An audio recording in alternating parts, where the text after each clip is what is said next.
ಹೇಗೆ ಜನ ನಿಮ್ಮನ್ನು ನಂಬ್ತಾರೆ ಅನ್ನೋದು ಪ್ರಶ್ನೆ ಇಲ್ಲಿ ಉದ್ಭವ ಆಗುತ್ತೆ. ನಾನು ಟೀಕೆಗಾಗಿ ಟೀಕೆಯನ್ನು ಹೇಳ್ತಾ ಇಲ್ಲ. ಸಿದ್ದರಾಮಯ್ಯನವ್ರಿಗೆ ಈಗಲೂ ನಾನು ಕಿವಿ ಮಾತನ್ನು ಹೇಳ್ತೇನೆ. ಒಬ್ಬ ವಿರೋಧ ಪಕ್ಷದ ನಾಯಕರಾಗಿ ನಿಜವಾಗೂ ಸಹ ನೀವೇನಾದ್ರೂ ಗೆದ್ದು ಬಂದ ಆ ಕ್ಷೇತ್ರದ ಜನರ ಋಣವನ್ನು ತೀರಿಸಬೇಕು ಅಂತಿದ್ರೆ ಅಲ್ಲೇ ನಿಂತು ಗೆದ್ದು ಬಂದಾಗ ಮಾತ್ರ ಅದಕ್ಕೊಂದು ಅರ್ಥ ಬರುತ್ತೆ ಅನ್ನೋ ಮಾತನ್ನ ಕಿವಿ ಮಾತನ್ನು ಸಹ ನಾನು ಹೇಳಕ್ಕೆ ಇಚ್ಛೆ ಪಡ್ತೇನೆ. ಇಲ್ಲ ಅಂದ್ರೆ ನೀವು ಯಾವುದೇ ಕ್ಷೇತ್ರ ನಿಲ್ಲಿ, ಆ ಕ್ಷೇತ್ರದಲ್ಲಿ ನಿಮ್ಗೆ ಇಲ್ಲಿ ಅಲ್ಲಿಂದ ಓಡ್ ಬಂದವರು ಗೆಲ್ತಾರೆ ಅನ್ನುವಂಥದ್ದು ವಿಶ್ವಾಸ ಜನರು ಇಟ್ಕೊಳ್ಳೋದಿಲ್ಲ. ಅದರಿಂದ ಯಾವ ಲಾಭವೂ ನಿಮ್ಗೆ ಆಗೋದಿಲ್ಲ. ಆ ದಿಕ್ಕಿನಲ್ಲಿ ನಮ್ಮ ವಿರೋಧ ಪಕ್ಷ ನಾಯಕರು ಸಿದ್ದರಾಮಯ್ಯನವರು ಯೋಚನೆ ಮಾಡಬೇಕು ಅನ್ನೋ ಮಾತನ್ನು ಹೇಳ್ತಾ ಒಟ್ಟಾರೆ ಸರ್ ಆಯ್ತಾಯ್ತು ಮುಗಿಸಲಿ, ಅವ್ರು ಮುಗಿದ ಮೇಲೆ ಮಾತಾಡಿ. ಅಲ್ಲ ಮುಗಿಸಲಿ ಅಲ್ಲ ಸರ್, ಅವ್ರು ಮಾತಾಡಕ್ಕೆ ಸಭಾಧ್ಯಕ್ಷರೇ ಅವ್ರದ್ದು ಮುಗಿಲಿ. ಮುಗಿದ ಮೇಲೆ ಅವ್ರು ಏನ್ ಹೇಳುದಿದ್ರೆ ಹೇಳಿ.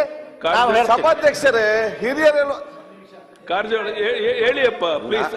ನಾನು ಯಾವಾಗಲೂ ಸಭಾದ ಹೇಳ್ತಾ ಇರ್ತೇನೆ, ಹಿರಿಯ ಸಚಿವರು ಯಡಿಯೂರಪ್ಪಜಿಂದ ಬಹಳಷ್ಟು ಕಲಿಬೇಕಂತೇಳಿ. ನಾನು ಫಸ್ಟ್ ನಮಗೆಲ್ಲ ಅತ್ಯಂತ ಹಿರಿಯರಿದ್ದಾರೆ, ನಾವು ಇನ್ನೂ ಕೂಡ ಸಹ ಅವ್ರ ಕಲಿಬೇಕು. ಯುವಕರು ನಿಂತಾಗ ಮಾತಾಡಲಿಕ್ಕೆ ಅವಕಾಶ ಕೊಟ್ಟಿದ್ದಾರೆ. ಇವರಿಗೆ ಏನು ಅರ್ಜೆಂಟ್ ಆಯ್ತು ಹೇಳಿ. ಆದ ಕಾರಣ ಈಗ ಏನು ಯಡಿಯೂರಪ್ಪಜಿ ಅವರು ಬಹುಶಃ ಇವತ್ತು ಮಾತಾಡ್ತಾ ಹೇಳಿದರು ಸಂಬಂಧಪಟ್ಟಾಗ, ಇದು ಬಜೆಟ್ ಮಾತಾಡೋ ಸಂದರ್ಭದಲ್ಲಿ ಬಹುಶಃ ಸನ್ಮಾನ್ಯ ಸಿದ್ದರಾಮಯ್ಯಜಿ ಅವರ ಚುನಾವಣೆಗೆ ಸಂಬಂಧಪಟ್ಟಾಗೆ ಬಂತು. ರಾಜಕೀಯ ವ್ಯವಸ್ಥೆಯಲ್ಲಿ ಯಾರು ಎಲ್ಲಿಗೆ ಬೇಕಾದರೂ ನಿಲ್ಬಹುದು. ಬಹಳಷ್ಟು ನಾಯಕರು ಬೇರೆ ಬೇರೆ ಕಡೆ ಬೇರೆ ಬೇರೆ ಸಂದರ್ಭ ಎಲ್ಲಾ ಪಕ್ಷದವರು ಕೂಡ ನಿಂತಿದ್ದಾರೆ. ಇಲ್ಲಿ ವಿಚಾರಣೆ ಅಂತ ಹೇಳಿದ್ರೆ ಕಳೆದ ಆ ಚಾಮುಂಡೇಶ್ವರಲ್ಲಿ ಆದಂತ ಹಿನ್ನಡೆ ಮಾತು ಎಲ್ಲ ಹೇಳುದಿಲ್ಲ. ಸನ್ಮಾನ್ಯ ಸಿದ್ದರಾಮಯ್ಯಜಿಯವರು ಚುನಾವಣೆಯಲ್ಲಿ ಚಾಮುಂಡೇಶ್ವರಲ್ಲಿ ಮಾತ್ರ ಸೋಲಾಗಿರ್ಬಹುದು. ಅದು ದೇಶದ ಮತ್ತು ರಾಜ್ಯದ ಜನ ಇತಿಹಾಸದಲ್ಲಿ ಸನ್ಮಾನ್ಯ ಸಿದ್ದರಾಮಯ್ಯನವರನ್ನು ಜನಪಾಲ ಕೊಟ್ಟಂತ ಕಾರ್ಯಕ್ರಮವನ್ನು ಶಾಶ್ವತವಾಗಿ ನೆನಪಿಡುವಂತ ಕೆಲಸ ಇವತ್ತು ಆಗಿದೆ. ಆದ ಕಾರಣ ಬಹುಶಃ ಇವತ್ತು ಯಾವುದೇ ಕೆಲಸಗಳಿರಲಿ, ಅದು ಯಾವುದೇ ಪಕ್ಷದ ನಾಯಕರಿರಲಿ, ಬಂದಾಗ ಮಾಡಿದಂತ ಜನಪರವಾಗಿ ಮಾಡಿದಂತ ಕಾರ್ಯಕ್ರಮಗಳು, ಯೋಜನೆಗಳು, ಆಡಳಿತ ಮತ್ತು ಬಜೆಟ್ ಅನ್ನು ಶಾಶ್ವತವಾಗಿ ಇತಿಹಾಸದಲ್ಲಿ ಜನ ನೆನಪಿಸಿಕೊಳ್ಳುವಂತ ಕೆಲಸ ಸಂಬಂಧ ಆಗಿದೆ. ಆದ ಕಾರಣ ಈಗ ಈ ಸಲ ಹೋಗಿ ಚಾಮುಂಡೇಶ್ವರಿ ನಿಂತರೂ ಕೂಡ ಅವ್ರು ಗೆಲ್ತಾರೆ. ಯಾಕೆ ಎಲ್ಲಿ ಕೂಡ ಬಂದವರು ಕಲಿತಾರೆ, ಬಾದಾಮಿ ನಿಂತರೂ ಕಲಿತಾರೆ. ಸನ್ಮಾನ್ಯ ಸಿದ್ದರಾಮಯ್ಯನವರು 224 ಕ್ಷೇತ್ರದಲ್ಲಿ ಎಲ್ಲಿಯೂ ಕೂಡ ನಿಂತರೆ ಅತ್ಯಧಿಕ ಬಹುಮತದಿಂದ ಗೆಲ್ತಾರೆ ಅಂತ ಹೇಳಿಕೆ ಬಯಸ್ತೇನೆ. ಯಡಿಯೂರಪ್ಪನವರು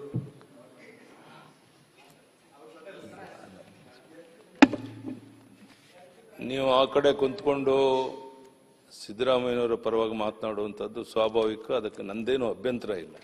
ಅದು ನಿಮ್ಮಲ್ಲಿ ಒಂದೇ ಒಂದು ಪ್ರಶ್ನೆ, ಯಾವ ಬಾದಾಮಿ ಕ್ಷೇತ್ರದಿಂದ ಗೆದ್ದು 5 ವರ್ಷ ಅಲ್ಲಿ ಕೆಲಸವನ್ನ ಮಾಡಿದಾರೋ ಆ ಕ್ಷೇತ್ರದಲ್ಲಿ ಜನ ಮತ್ತೆ ಬಂದು ನಿಲ್ಲಿ ಅಂತ ಹೇಳಿದ ಮೇಲೂ ಸಹ ಅಲ್ಲಿ ನಿಲ್ಲೋದಕ್ಕೆ ಹಿಂದೆ ಮುಂದೆ ನೋಡಿ ಬೇರೆ ಕ್ಷೇತ್ರ ಹುಡುಕ್ತಾ ಇದ್ದಾರೆ. ಅರ್ಥ ಏನು?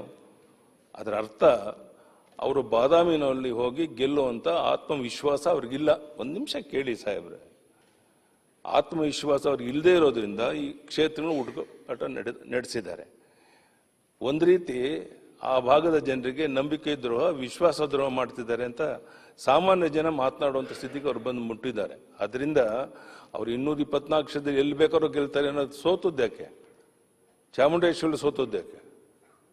ಈಗ ಆ ಕ್ಷೇತ್ರದಲ್ಲಿ ಗೆದ್ದು ಬಂದ ಕ್ಷೇತ್ರ ವಾಪಸ್ ಹೋಗದೆ ಇರೋದು ಯಾಕೆ? ನಾನು ರಾಜಕಾರಣ ಮಾಡೋಕೆ ಇಷ್ಟ ಇಲ್ಲ, ಅದಕ್ಕೆ ನಾನು ಮೌನವಾಗಿ ಇಲ್ಲಿ ನಾನು ಕುಂತಿದ್ದೇನೆ. ನಾನು ಇಷ್ಟೇ ನಿಮ್ಗೆ ಹೇಳಕ್ಕೆ ಇಚ್ಛೆ ಪಡೋದು ಸರ್.